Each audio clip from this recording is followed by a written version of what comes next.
After an all-too-avoidable calamity, how to assist survivors from Libya's dam bursts without lining the pockets of those who failed their citizens. As the UN estimates the death toll from the Derna disaster at 4,000 killed, another 9,000 missing, we'll ask about the years of neglect, the unheeded warning signs that Storm Daniel was coming, and in a nation effectively split in two, how channeling the relief, the tragedy might in fact help the strongman who controls eastern Libya. Khalifa Haftar's own sons are accused of capturing the humanitarian response for their political advantage. We'll review that claim. Rescue efforts are always challenging in a weak or failed state. Remember the mismanagement after Haiti's devastating 2010 earthquake. It's early days in this case. How challenging this time in post-Gaddafi Libya. Derna's on the Mediterranean.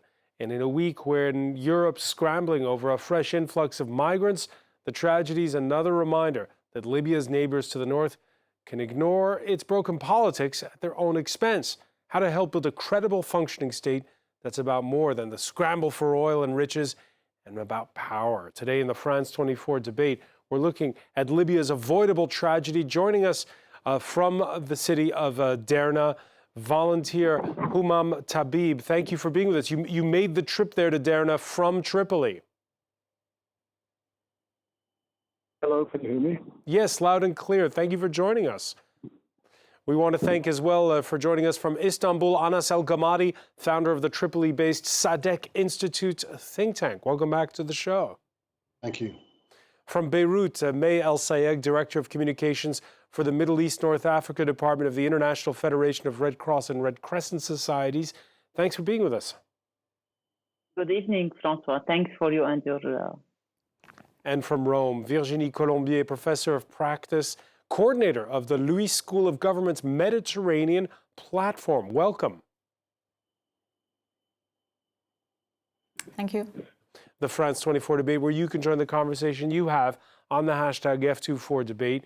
Yet nearly 3,300 buried as of Sunday evening.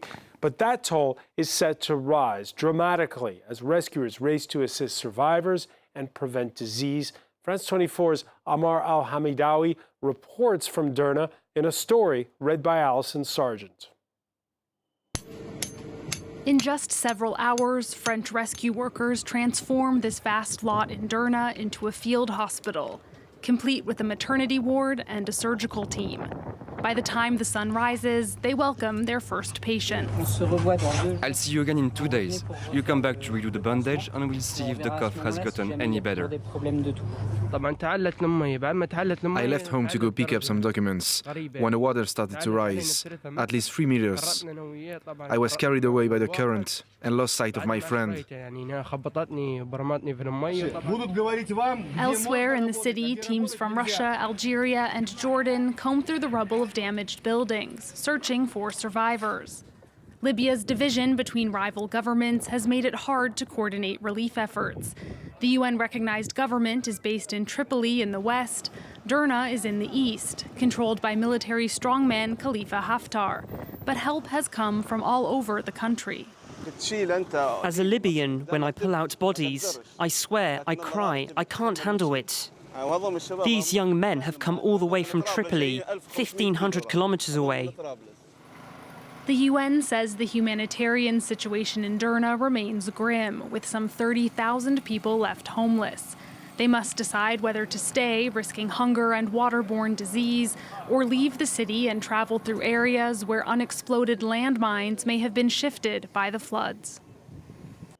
Humam Tabib, you're one of those who got up and made that trip from Tripoli to Derna. Tell us when you got to the city and what your day has been like this Monday.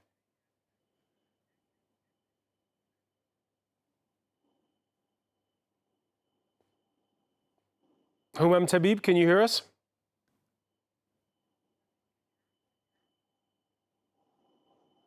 All right, we seem to have lost the connection there with Derna. We'll try to reconnect. Anas El-Gamadi, your thoughts on what you're seeing and what you're hearing from people inside of Libya on the rescue efforts? Well, I think there is a lot of good faith and goodwill towards the Libyan volunteers. The number of just Libyans from all walks of life that have made it into Derna, the Libyan Red Crescent that has been working tirelessly, the international search and rescue teams. But beyond and behind all of that sympathy, there's a lot of people that are reeling and are enraged about what is happening. And in the last few hours, there have been protests inside Derna, those that survived this, those that have come back from displacement in many cases, and those that are just angry at the way in which this is not only being coordinated, but the reason why this happened. And the reasons for this was that it wasn't just the flood that came and hit Derna, it was the mismanagement of those that were supposed to be the guardians, but then failed and neglected and mismanaged the entire situation, from monitoring the dams as they were flowing with millions of cubic meters of water, or whether it was in the night, the fateful night of September 10th, when the security services, the LNA and the security directorate of Derna's police station locked down civilians, and instead of getting them to safety, basically locked them into their homes, and has led to what could be up to 25,000 according to different estimates now. Yeah, they slapped a curfew on the city. They did indeed, and I think that's where there's criminal negligence and mismanagement, and the fingerprints of the security services are all over this. The fingerprints of locally appointed officials that I should remind the viewers, Libyans were trying to elect, the residents of Derna were trying to elect a local council there several weeks ago, and they were blocked from doing so by the parliament's chief, Agela Salah, whose own nephew is the mayor of Derna, and the Libyan National Army themselves, who don't want to see a fresh leadership in that city and don't want to see a fresh leadership across the board. So that fateful night, what could have a competent elected leadership have done? And I think many Libyans today are screaming for accountability, they're screaming for justice, and they're screaming for the international community to do a better job. I mean, they're tied up with red tape today in Benghazi, where there is a logistical nightmare. It's a 300-kilometer, 6.5-hour drive away from Derna, when they could be landing in a small airstrip in Labrag, an hour and 15 minutes away. I don't think, for me, it's time to sing Kumbaya and pat everyone on the back for a unity that Libyans have never doubted for a moment. I never doubted that Libyans from all walks of life would show their unity in this way and would come and volunteer. I think it's an amazing testimony to the strong character of Libyans that have faced brutality and crisis and conflict for the last decade. But the divisions are not on the social level, they're at the political level, and they're artificial, because all of these different conflicts and different competing factions for the last decade, the one thing they have in common is that they're appointed and not elected. And they come together and they block the will of the Libyan people themselves. So today there is a rallying call coming out of the city of Derna. May El Sayed, can you tell us a little bit how it's going in terms of logistics for the Red Crescent and the Red Cross? How easy or difficult is it getting into Derna? Yeah, thank you for having us. For us today, our head of delegation in Libya, along the Libyan Red Crescent, are in Libya and to assess the situation on the ground. But the access is still difficult. There is one road from Benghazi to Derna, and there is a lot of traffic jam because it's only a single lane. So it's like a bottleneck. There is delays in getting aid in, but still the Libyan Red Crescent teams and volunteers are doing their best to receive all the support coming and pouring from Red Cross, Red Crescent, national societies from all over the world. So we have seen support coming from UAE Red Crescent, from Qatar Red Crescent, Italian Red Cross. So all the aid is getting in, but we are witnessing delays. And as we lost one of your guests tonight, the telecommunications network has been reestablished, but until now it's not reliable and limited. It's a bit patchy. So this is May, let me ask you, to Anas's point that they could be using an airfield that's closer to Derna. Do you agree? Yes, one of the things also that were discussed, that if they can go through Tobruk port and deliver aid to Derna. So there are a lot of options. I think we are in a race against time. People are without shelter. People need, for instance, one hospital in Derna is Tobruk, Al-Wahda Hospital in Tobruk. They don't have enough medical staff. They don't have even painkillers, antibiotics. antibiotics, medical equipment. So the needs on the ground are huge. Any alternative way to deliver aid is very much needed today. Let's see if we can reconnect now. The connection has been patchy. Humam Tabib, can you hear us from Derna?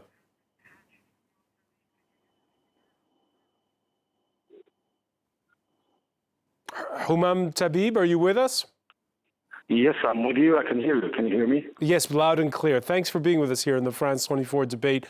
How long have you been in Derna, and what's your Monday been like? Tell us. I came 2 days after the dam. Actually, I came as a volunteer. I left everything behind to come here to do anything for the city. I came with a team with interpreters who came along of the Libyan district from Tripoli, from different areas. We came here to Derna to help the delegations, the foreign delegations here to translate, to help with rescue teams, with the relief of nations. So everything is a mess regarding the disaster. The situation is very heavy on the shoulders of all Libyans, not only the army or anyone else. There's a huge responsibility on the delegations themselves as well. The rescue is not an easy object to achieve. There's lots of streets, houses that needs to be scanned. The center of Derna, where the dam is a huge place. There's a lot of mud. You're talking about 20 meters high of mud. Something unbelievable. I've been in talks with the Turkish delegation. They have never seen something like this. They have experienced the Hatay earthquake. It was massive, but here they do not believe that this is only a dam that has been damaged by the Daniel storm. They seem shocked because whenever there is a mud, and under the mud there is a construction building, there is people, there is lots of rocks. So the beach and the sea itself, it's still covered with mud. Everything seems heavy. Everything is getting to be organized more and more, especially for the delegation. The Libyan National Army is doing a fantastic job in order to organize all the logistics of needs. Still, lots of people are complaining regarding delegations are not being let in, lots of journalists being let in inside the city. The line's breaking up a little bit, Humam, but from what I understand, what you're saying is that they're slow to it's difficult getting access as well for journalists. We've experienced it firsthand in terms of trying to get the right authorizations. It's not been easy. Just quickly, Humam, Anas El Gamadi talking about the fact that there have been protests this Monday in Derna. Did you witness any? I witnessed the people. They were down. They were calling for lots of people to be down, to be taken down, to be investigated regarding here in Derna and what is the reasons why the dam has not been reconstructed or taken care of. And that's something that's been going on for decades. We'll talk more about that dam in a moment. Not one, but two dam bursts in Derna. For survivors, it's the trauma of the disaster compounded by the uncertainty of the missing and the inability to start the mourning process. Oh God. Oh God. I don't know if I can lift it. I need to lift it myself. If we can lift it enough to get even one body out, so we can say, that's it, we've buried them, we're relieved. We want to mourn them. Mayal Sayeg, we're talking again about, right now, 4,000 is the official toll according to the United Nations. It could go up to 13,000. We have 9,000 missing. When you hear that resident of Derna talking about the fact that you can't go through the grieving process if you don't have a body. Yes. For this reason, we as IFRC and WHO and ICRC, we issued a statement and saying that it's important not to rush and bury victims, and because for the families, they need to mourn their beloved ones, and we have to ensure a dignified burial. And hopefully, with the rescue efforts and search teams on the ground, we will be able.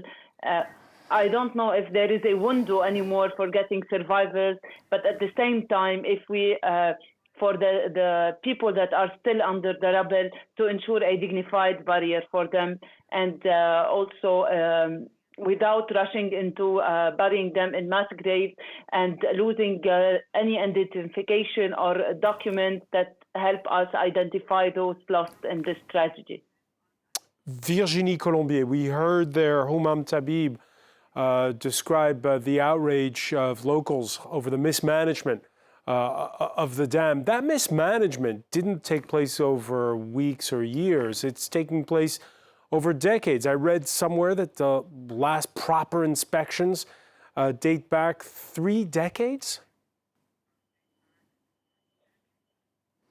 Well, it's not new that Libya has been faced over the past decade, but also previously to a number of issues related to, provision of public services, local development, especially in certain areas, which also include maintenance of strategic and important infrastructures such of the dams in Derna. It's very obvious when you work with Libyans to hear, that you hear stories of these problems of lack of coordination, overlap of responsibilities between the different levels of authorities, and the chaos it can become. And this has been already the case to some extent during the COVID crisis. So now with the catastrophe of the scope of Storm Daniel, it's clear that you cannot expect something much better in terms of management. As you say, so it's the consequence of this enormous disaster resulting out of the climate crisis, but also a man-made disaster because of the lack of action by elites from Libya before 2011, but also and even more since 2011, as a result of political divisions, of the result of greed, as a result of corruption. And what we've seen today, the scope of it is clearly the result of this mismanagement and corruption from people in positions of power in Libya. And so what we're seeing today and what we've seen the protest on the main, what remains of the main square of Derna is very significant. This outburst of rage and anger. People, as was mentioned before by Anas and other speakers, this clearly like the emotional reaction in front of the disaster, but there's also an outrage of anger, and people are really fed up with these corrupt elites that have monopolized power for more than 1 decade. If you remember 2 years ago already, at the end of summer, there were a number of protests organized all over the country or in different cities.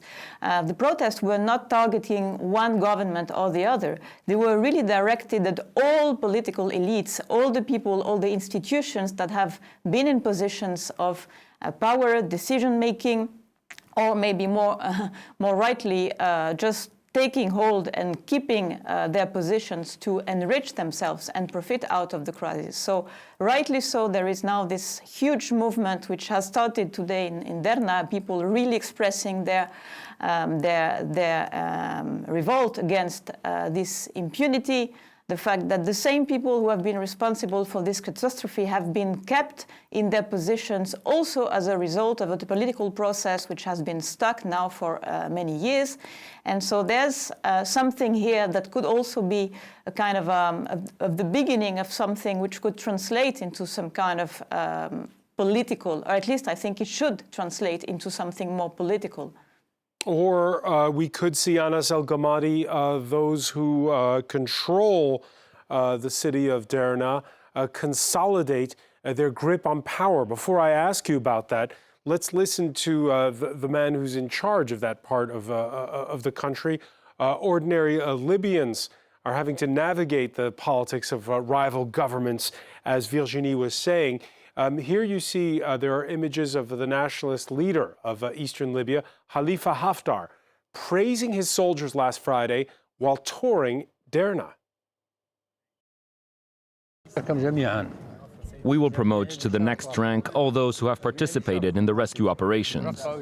Whether they are officers, soldiers, or non-commissioned officers, all of them. They've earned this right. Anas Al-Khamadi, your reaction to that visit to Derna?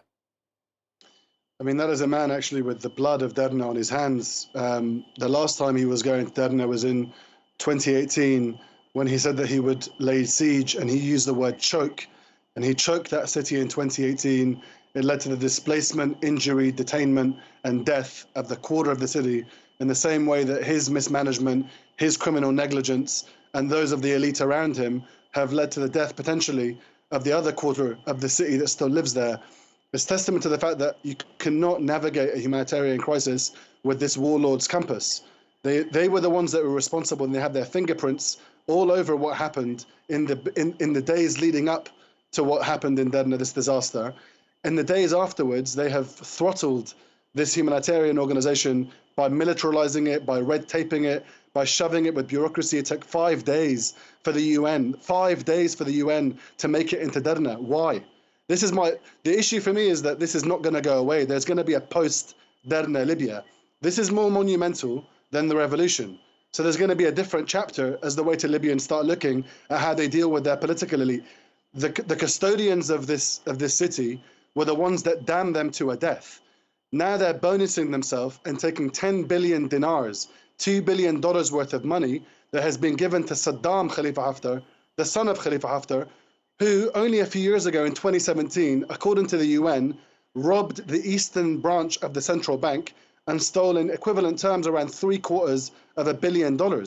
These are people that are getting rich on the back of the death of Libyans, and they're getting a political baptism of fire when the scorched earth and the bodies are still being brought up from the seashore. It's vile, it's disgusting. There is no moral fiber or quality to these individuals. And tomorrow we might end up seeing them shake hands with the UN SRSG, be given red carpet treatment by Prime Minister Meloni in Italy only several months ago. It's a disaster because the infrastructure of that city was not just neglected, they failed to monitor it. What have they been doing for the last several years, apart from being investigated by the ICC for war crimes? Well, look at Global Initiative's report in 2020.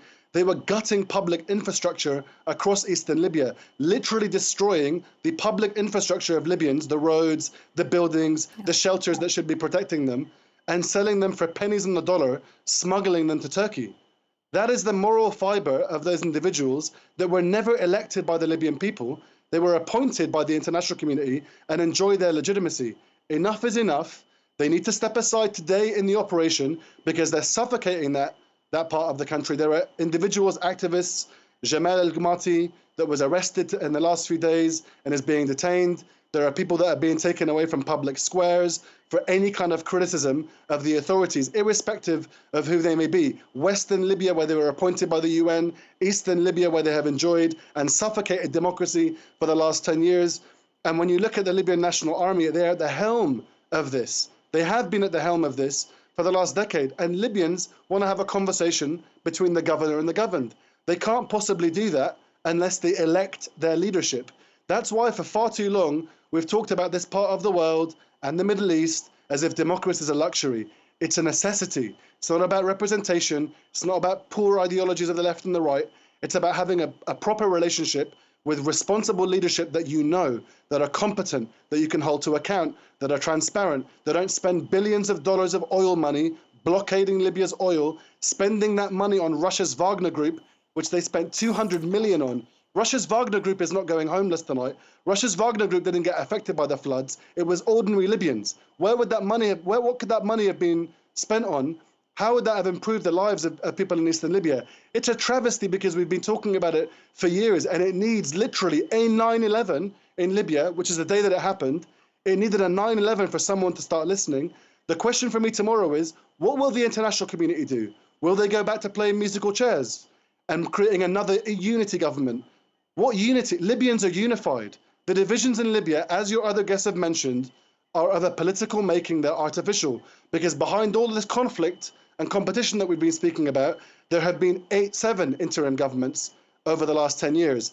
All of them are appointed, none of them are elected. When they have enough of competition and conflict, they start collaborating and they say, Let's sing Kumbaya and make a unity government, and Libyans are left reeling. None of the money is being spent on their infrastructure. No one's been held accountable. Nothing is transparent. It's a joke. No one's laughing anymore, apart from those greedy individuals that have their hands soaked, literally and figuratively, with the blood of Libyans. Yeah, you mentioned it's Khalifa Haftar is in the spotlight. So are his sons. They've been up for scrutiny the last few days. Sky News spoke with Saddam Haftar over the weekend. I see lots of people who need help for electricity, water, aid, everything. Has there been a big enough international response, or you just don't want the international response? Everything's going well. All rescue teams are ready for help. Everything is going well. Humam Tabib, your reaction to the words there of Saddam Haftar? From what I saw underground, all delegations are being organized. I've been with the Turkish delegation, today I've been with the Italian delegation. Yesterday I've seen lots of delegations on the ground. All delegations are well organized. Every responsibility on the shoulder of its patients. This is what they need, especially for something like what is happening really in the center of Derna. The construction, the mud, everything, it needs patience, it needs time. They are not saying that people are dead and we will take our time, but they need to be searching really well, because to rescue or to take the dead bodies out of the sea or of the center, it needs time. Yesterday, I've seen several Russians on the streets trying to scan the area with the helicopters as well. I've seen drones from the Tunisian delegation as well. The dogs from the Algeria, the Egyptian team are scanning the center of Derna. The Turkish delegation has been expanding to more than 350 people. Everything is being organized more and more. The Libyan National Army, they have a really difficult responsibility, but they are trying to manage it, especially the logistics for all of those delegations. Nothing has been easy for anyone. All delegations are shocked of what has been happening. They still did not understand if it's an earthquake or a storm. Everything seems messy. They're starting to clean as much mud as possible from the streets, trying to open the streets as much as possible in order to facilitate how they go from one location to another. It will take time. It will not be easy on anyone, but all delegations are doing their best. I'm sure about that. May El Sayeg, delegations are doing their best. Local authorities, perhaps not so much so. When you hear Anas El Ghamadi's views on it, it's always that question, right? When you have an emergency of this magnitude, we saw it as far back as the famine in Ethiopia. We saw it in Haiti. There's such a rush to save lives that you have to play ball with whoever's there. Yes, May El Sayeg. Excuse me. Yeah, for us as International Federation of Red Cross and Red Crescent Societies, we work with and through the Libyan Red Crescent on the ground. They are acceptable and they are a neutral partner on the ground. They are being responsive from the very first hour, and even before they were trying their best to have a preparedness plan to avoid this loss in life. But as you know, this scale of tragedy is beyond the capacity of the national society and the Libyan authorities themselves. So we as a federation, we work with national societies on the ground. We focus on the needs of people, and they are the ones who are dealing with with the public authorities and trying to get access, and they are acceptable because they have proven that they are a neutral partner on the ground, and they only focus on responding to people's needs. That's the reality. Anas El Ghamadi, your reaction to that? Well, I think, I'm not expecting any fierce criticism. I think the Libyan Red Crescent and all of the volunteers and even the LNA's own foot soldiers that have died in this process all we can say is thank you, but the fact of the matter is that it's being suppressed. The organization itself, it's happening in an environment that is not conducive to a rapid and agile response. And the reason for that is that the authorities in Libya care more about suppressing dissent, monitoring their own citizens, as opposed to monitoring those dams, making sure that the journalists and the citizens that will be helping them are making sure to not criticize too much the response. There are videos circulating. It's not my view. I don't want to give my view. My view of it is much more damning than even what I've already said. Go and look on social media and see the images that are coming out from people that are filming it themselves. They're showing that they're on their own streets. They're strewn and littered with bags of clothes that are on the floor and children scrapping at it, literally looking for that. There are women that spoke to me yesterday that said that their buildings have collapsed in the aftermath of this and they don't have shelter in the eastern part of the town. It's there's always going to be more to be done. The question is, why are we not trying to do more in organizing this? Supply chain management is a key and essential component of humanitarian intervention. The military, or what self-styled military Khalifa Haftar and Saddam Haftar have, is not going to be part of that. They should be standing aside and letting those organizations, the Libyan Red Crescent, the ICRC, the Libyan volunteers, even the rank and file of whoever is wearing whatever uniform from whichever rival government or rival military, let them do their jobs, but let someone else, another organization and another institution, particularly UN agencies and experts, as our other speaker Hammam had already said, there are experts that have dealt with these kind of humanitarian crises. Do you think they need red tape and bureaucracy right now? Do you think journalists should be given red tape and bureaucracy right now? It's needless. If anyone can give me a reason why we need that red tape, I'll be happy to listen. But right now, it sounds like they're trying to muffle and silence the dissenting voices in eastern Libya. They're creating much more logistical challenges for the job of the humanitarian agencies and the search and rescue teams. And if it was such a good job that Hammam was speaking about, then look at that road that we're speaking about. And that road yesterday, there was an international humanitarian team from Greece, 5 of whom died in an accident. That is the price and the cost of this operation, not what happened before, the price of the operation. That incompetence could have saved lives. That's my problem. And this is where the conversation should be. But I don't expect people who are speaking live in front of the media to be criticizing the authorities. I wouldn't want to put them in that position either. But there are many brave people on the ground who are risking their lives to do so. And we owe them a debt and a gratitude at least to be able to make sure that their voices are echoed. It's important. By the way, Khalifa Haftar has more than one son.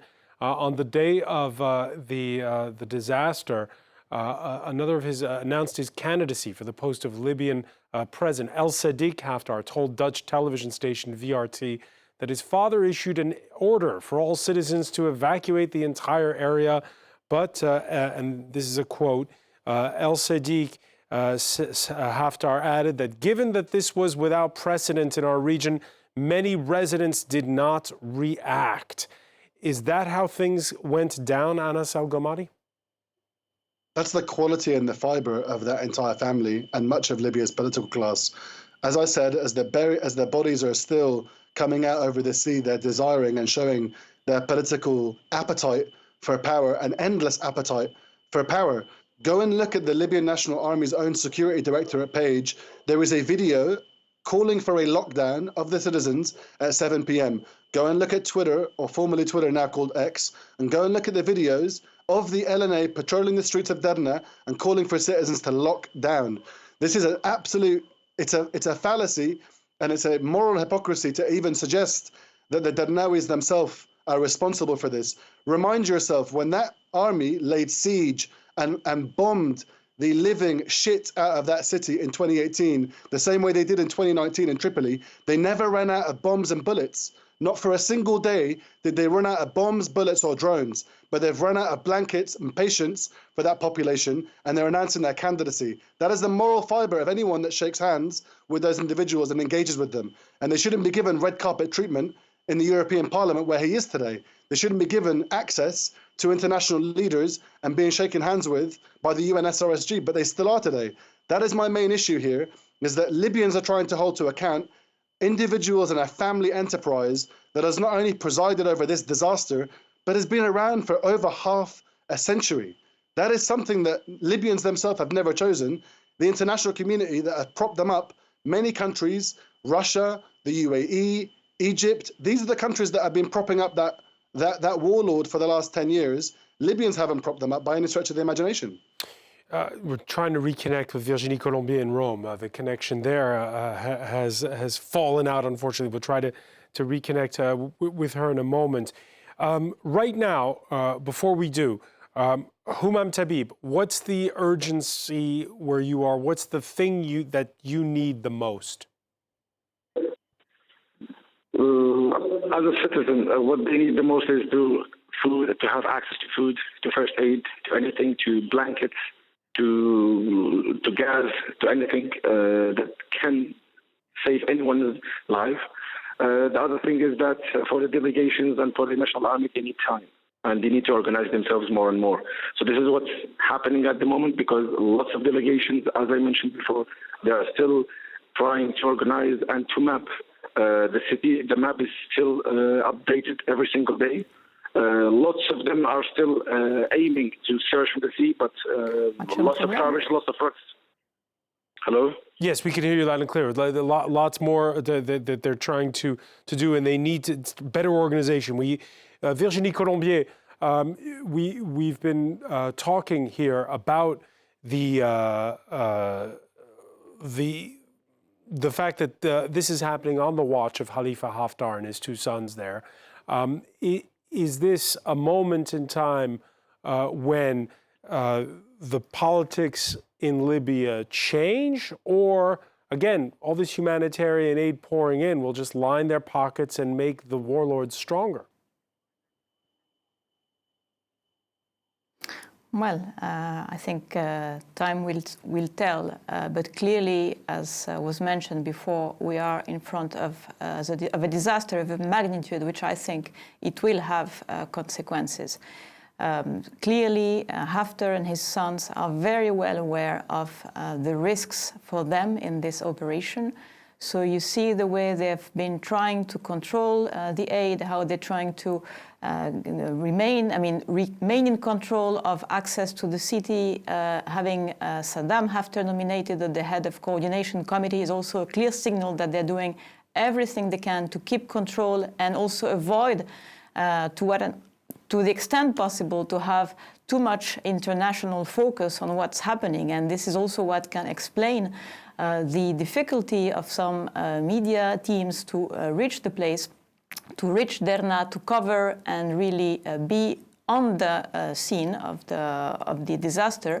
It's not completely new. We've seen over the past decade, or at least the past 8 years, the extent to which Haftar and the Eastern authorities have done everything they could to try and limit access to foreign journalists, to researchers, etc., in order to keep as much as possible things low profile. So I think this is something that they're trying as much as possible to continue. It's obviously not easy in such circumstances. And at the same time, they also, and this is probably even the more shameful part of it, trying to use the rescue operation as a PR exercise.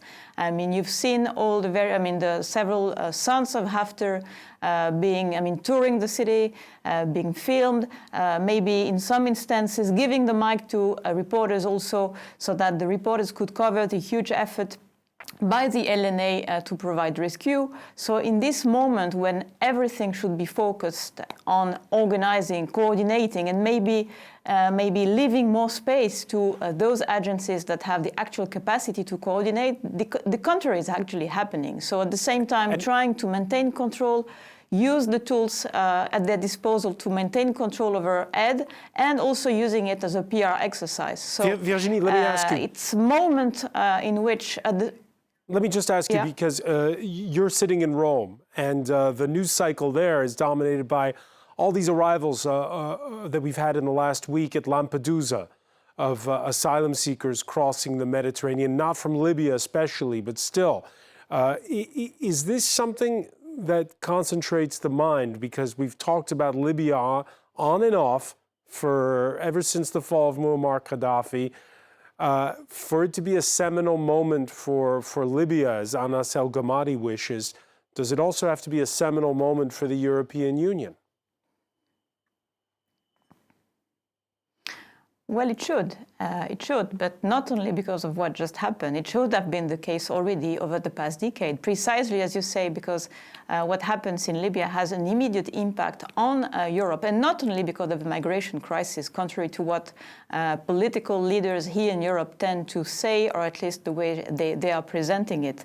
There's no direct connection to what's happening in this moment in Libya and Lampedusa, what at all, but I think not at all, but I think what it also highlights, it's clearly the failure of the EU policies in Libya, because precisely of those elites who have been maintained in power for the past decade without any capacity to design a political process that would have ensured that more accountability, more participation of the citizens is ensured, but also the failure in terms of the EU migration policies, because the strategies of containment that we are seeing being implemented this has been the case for a number of years now, clearly are failing. And I think it's going to be increasingly the case if there's not an understanding that this containment strategy cannot contribute to solve a crisis which is becoming the direct consequence of the multiplication and the interrelation between political, socio-economic, but also climate crisis when you have, in North sorry Africa, to interrupt, in the when you Horn have of a divided Africa, and country so many like other countries. But when you have a divided country like Libya, what's the role of Europe? Is it to stay out of it and let the Libyans solve it themselves, or what's their role? Well, as you know, Europe, as much as we would like it to exist as an entity, a political entity, we know very much that European policies have been very much dependent and to a large extent hostage also of the policies of nation states, the French policies, of the Italian policies, etc. And it's not been clear until now whether there have been a real strategic reflection on the part of European states, but also the EU as an institution, as to where we want Libya to go and what is really that the EU should wish for Libya.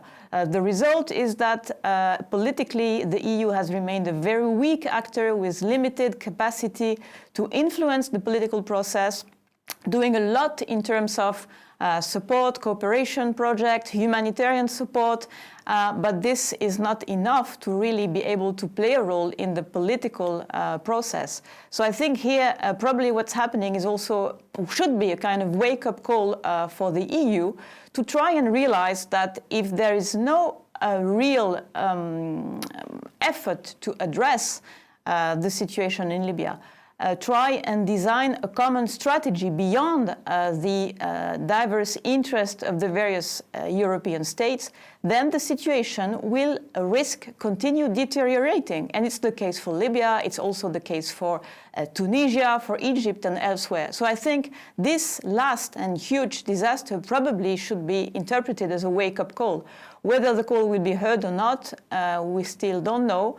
I hope it will, but there are doubts about it still. Anas El-Gamadi, what should Europe do or not do?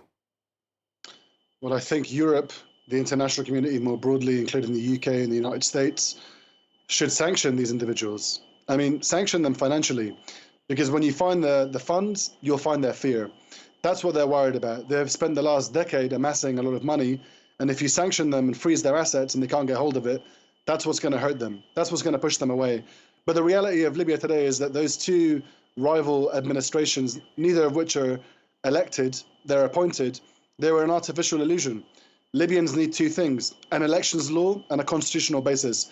Then they can have elections. They need the environment for which free and fair elections can take place. So they need those rival armed groups, whether they be in the east under Khalifa Haftar or whether they be in the west under Abdulhamid Dbeiba, to stand down and stay within their barracks and not, pressure or bring hostility or try to stuff the ballot, essentially. But there is a process here. There has to be a roadmap that brings them towards that process. The roadmap in Libya is a loop. It's a cul-de-sac, or at best, it's a roundabout. It isn't leading anywhere forward. It's not designed to bring old faces out of the process. It's designed to keep recycling them and repackaging them. And how do I know that? Because we've had 7 of them, 7 interim governments that were supposed to lead us to elections over the last 10 years. I failed to do so. We're out of time. In one word, May El Sayegh, What does the Red Cross need at this point? We as the IFRC, we call for a long-term and medium-term support in Libya to respond to the urgent needs on the ground and provide people with the relief items. But also we have to think on the medium term in terms of water. For instance, now there's a shortage for clean water. We need to invest in water and sanitation and infrastructure so that people have enough access to their basic needs. Water, one of the big priorities. Many thanks for joining us, Maël Sayegh, in Beirut. I want to thank Virginie Colombier in Rome, as well as Anas El Gamadi in Istanbul. Humam Tabib, who's on the ground in Derna, Libya. Thank you for being with us here in the France 24 debate.